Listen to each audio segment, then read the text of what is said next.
You know, you only capture people's attention for a little bit. I see this already with a filter over it and it looks mad clean, and I can see what else I can add to something to make it a little bit more surprising and exciting and different.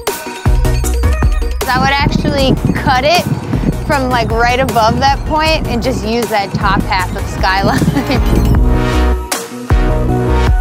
I feel like sometimes you gotta just step in and not be afraid. Your EPK, it's your electronic press kit, is your intro to all these clients, all in one swoop. Doing things in the moment, and that's what I like to do specifically, is in that moment. Just sending some invoices. At first I hadn't really realized what was happening, and now I get calls from like huge brands. I can do stuff that I never thought I could have done.